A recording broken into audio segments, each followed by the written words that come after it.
Jen and Jamie on a Thursday. Hey there, everybody. Welcome back to another edition of What's in the Lunchbox? If I can hold on to I was it. going to say, holy cow. So excited about today's lunchbox. Wow. So exciting. So yes, if you recall last week when we revealed the item that was in the lunchbox for this week, it was a bicycle. A bicycle. So unfortunately, bicycles were invented way after the Bible was written, and so therefore we have no actual So our job here is done. recording of bicycle in the Bible. However, we have a lot of applied concepts using the bicycle in the Bible and our faith and all that other fun stuff. So basically, you have to work at moving a bike, right? Yes. I mean, yes, bikes look nice, they can sit there, look great, but if you don't actually like get on it and use your legs to pedal and your arms to steer and all of that fun stuff, it's useless, right? I mean, it's not going to go anywhere, it's not going to take you anywhere.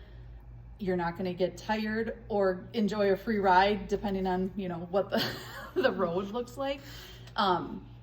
We applied that concept to our faith. So, first of all, we have nothing to do with our faith, right? We are called as children of God through baptism, through water and the word.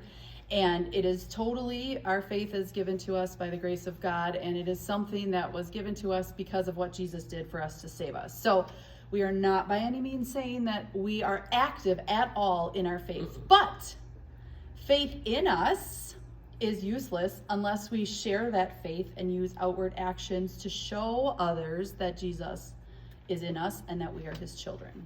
Yeah, so just like on a bike, to go anywhere on your bike, you have to pedal, you have to steer, you have to keep it upright and balanced. Otherwise you're falling over. Or you're gonna fall over.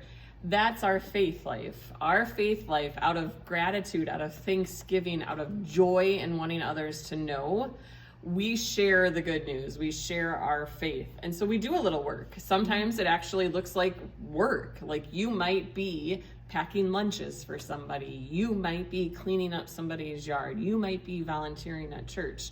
All of those things are done out of a grateful heart for the faith that we have and in thanksgiving to God for the things he's done for us. So on a bike, we have to pedal. In our faith life, we do good things so that others would know Jesus through our actions, a church in action. Yeah, so not always is life easy or pedaling a bike easy. Sometimes, if you're on a straight, narrow road, no Downhill. Bumps, downhill might help because then you don't really have to work at it. It's all great. However, there are times in life when you have a bumpy road, you have hills, you have flat tires, stuff that just seems like it's just defeated you.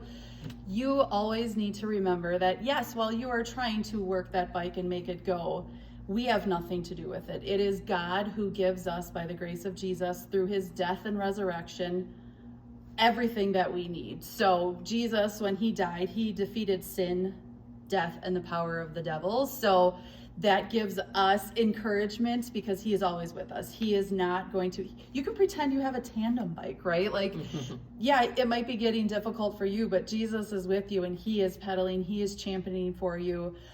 He will always cheer you on. He will give you what you need so that his kingdom work here on earth can be accomplished, because that's what we're used for. That's why we're called to be disciples of Christ, so that all others may know the love of Jesus and what he did for us. Speaking of disciples, can you imagine how much ground they could have covered if they had an actual bicycle? I know. Just thinking about it, whenever like you're saying walking in the Bible and they're like, oh, a 7 days walk or mile or what. Gosh, they could have covered half the world. Right? So always remember that Jesus is on your side. God tells us in Philippians 1 verse 6, he who began a good work in you will bring it to completion on the day of Christ. You have a reason to be here. Keep pedaling that bike, champion through all of things, knowing that God is on your side and that he will not let his kingdom work here on earth fail. All right, Jamie, guess what? It's time for What's in the lunchbox? All right, here we go. This is the lunchbox this week. It's a shop vac. Also something At I'm sure first they I had was in the like, Bible. oh, that's like a little robot. It does kind of I look thought it was a like a little robot. Star Wars robot. Nope, Shop shop vac. vac. All right. You know, I love this series, but when you have like the modern day stuff and you're trying to relate it to a biblical time stuff, man, you guys got our work is cut out for us. So We can go all sorts of ways. Like, don't suck. Blow out the good news. I don't know.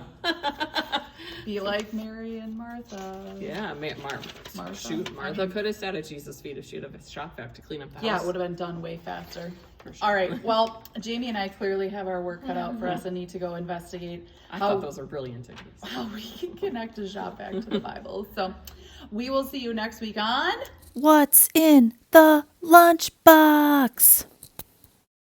Jen and Jamie on a Thursday.